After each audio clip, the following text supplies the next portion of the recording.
في قلوبهم وقال في مكان آخر يريدون أن يطفئوا نور الله بأفواههم وقال في شأن حبيبه الكريم إن الله وملائكته يصلون على النبي يا أيها الذين آمنوا صلوا عليه وسلموا تسليما اللهم صل على سيدنا وشفيعنا ومولانا محمد معدن الجود والكرم وآله وأصحابه وبارك وسلم صلاة وسلاما عليك يا سيدي يا رسول الله.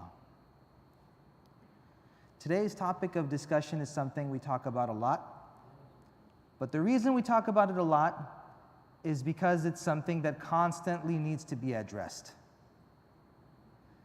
The ayat that I just quoted are speaking particularly about the munafiqeen, particularly about those people who say one thing and think something else. The first one, يَقُولُونَ بِأَفْوَاهِهِمْ مَا لَيْسَ فِي قُلُوبِهِمْ. The first ayat is they say with their tongues what is not in their hearts.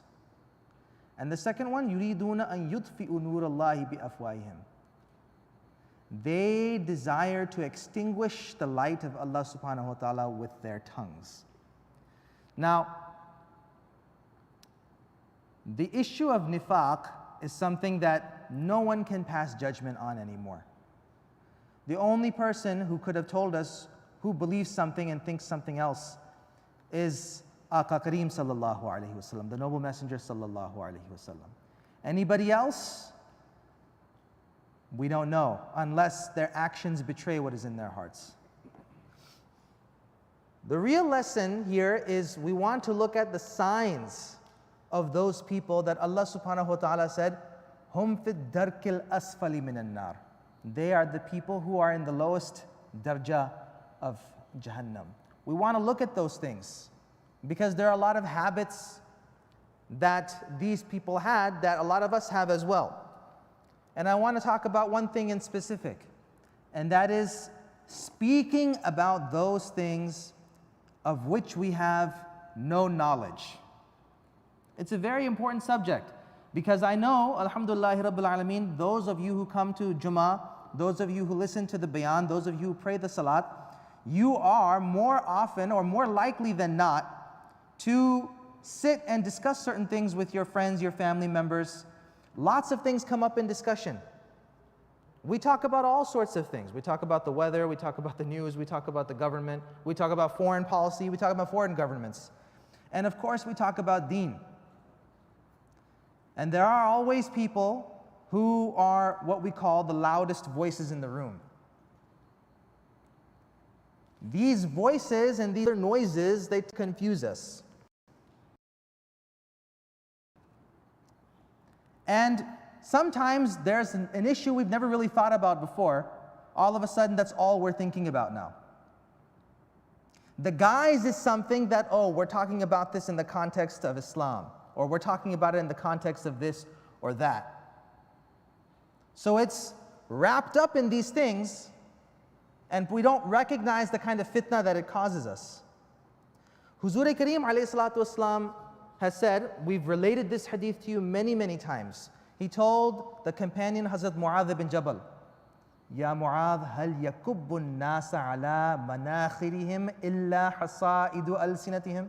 Or kama qala sallallahu alayhi wa sallam, he said, O Mu'adh, is there anything that will throw the people on their faces into the fire other than the harvests of their tongues, the results of their tongues, the things that they say, the effects that they produce in the hearts of others through their speech?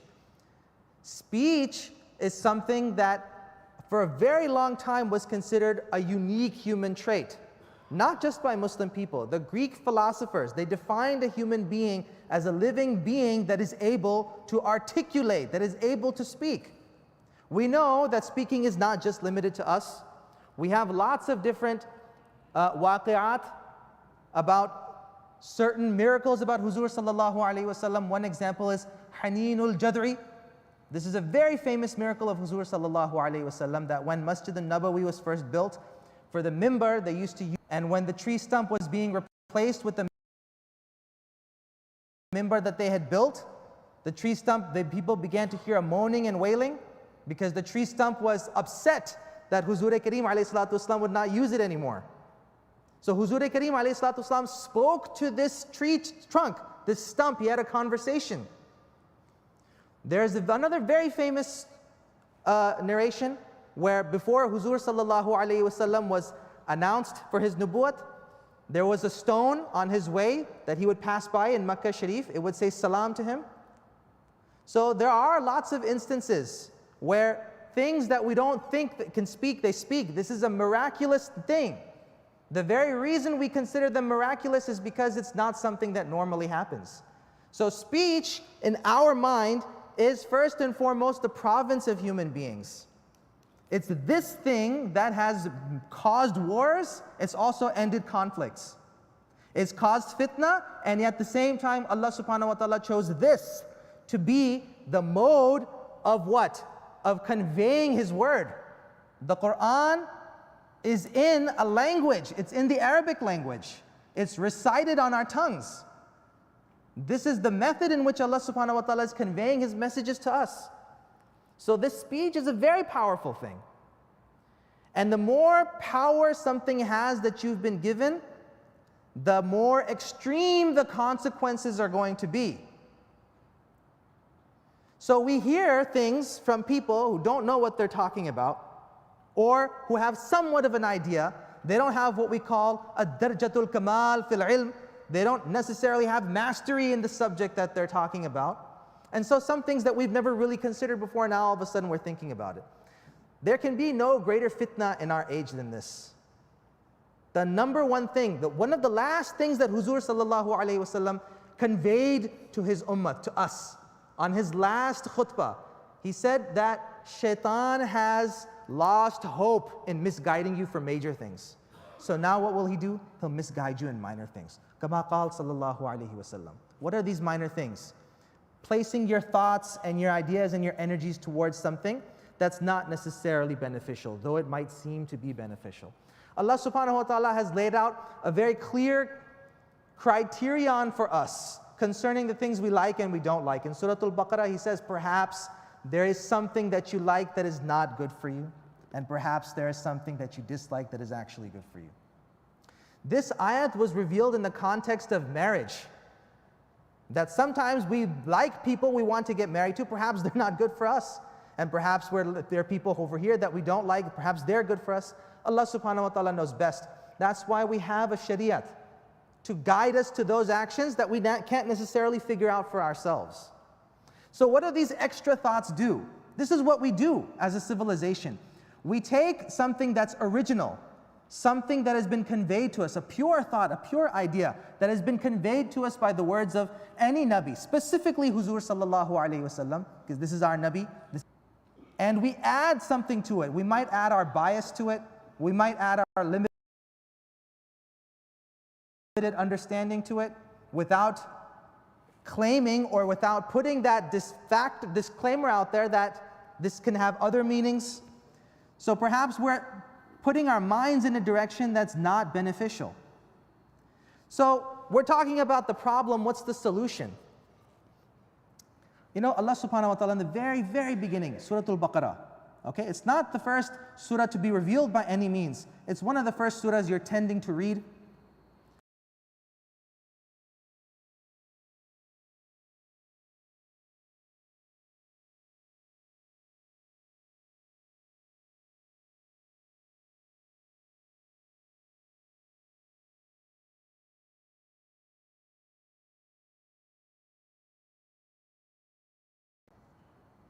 The second sky, the third sky, the fourth sky, Jannat, Jahannam, angels, all of these things that we're required to believe in, we can't prove that they exist.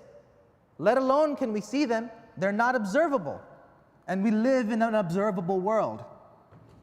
So the basis of Iman is to believe in those things that we can't see. Now, how do we find the solution? How does our Iman become strong? Its quality will get better or worse, depending on how you live your life. And depending, again, on where you choose to devote your energies. So how is this? Allah subhanahu wa ta'ala gave us a beautiful example in the story of Hazrat Ibrahim alayhi salam. Hazrat Ibrahim alayhi salam in his youth, by the way, this is not in the later part of his life, this is in the earlier part of his life. He said, Rabbi arini kayfa tuhyil mawta.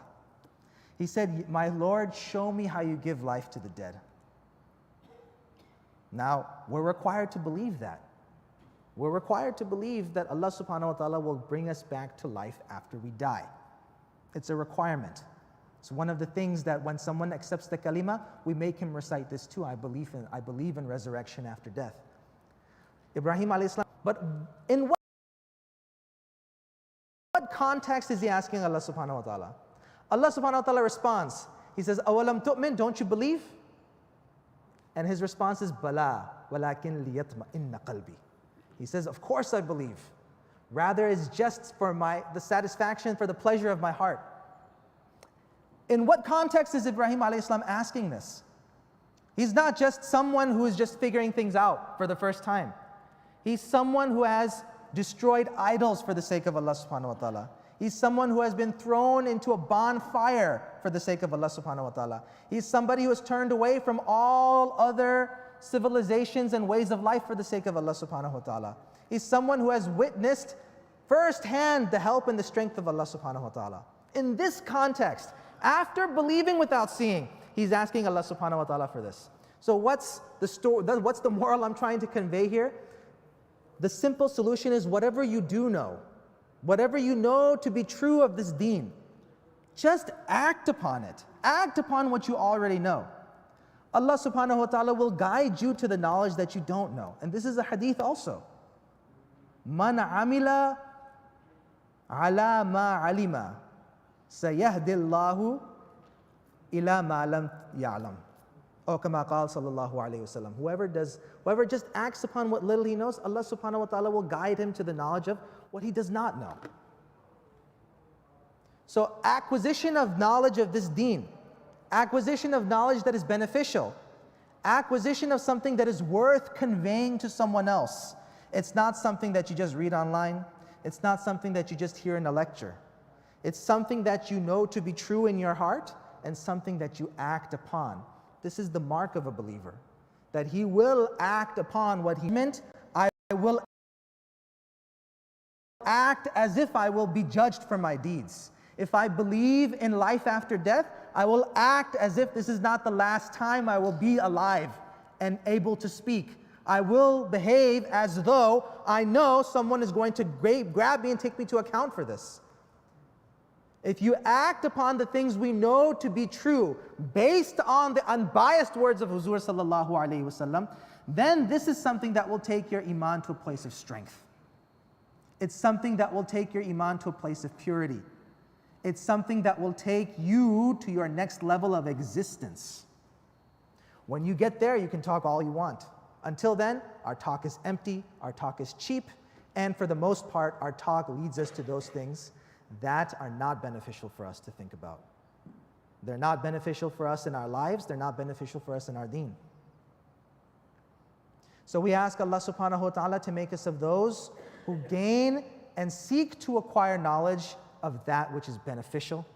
We ask Allah subhanahu wa ta'ala to make us of those who speak from a place of complete knowledge and not a place of incomplete knowledge and conjecture. We ask Allah subhanahu wa ta'ala to not only keep us away from fitna, but to keep others safe from our fitna and our evil. Allahumma salli wa sallim wa barik ala Sayyidina Muhammad wa ala alihi wa sahbihi ajma'in wa akhiru da'wana anil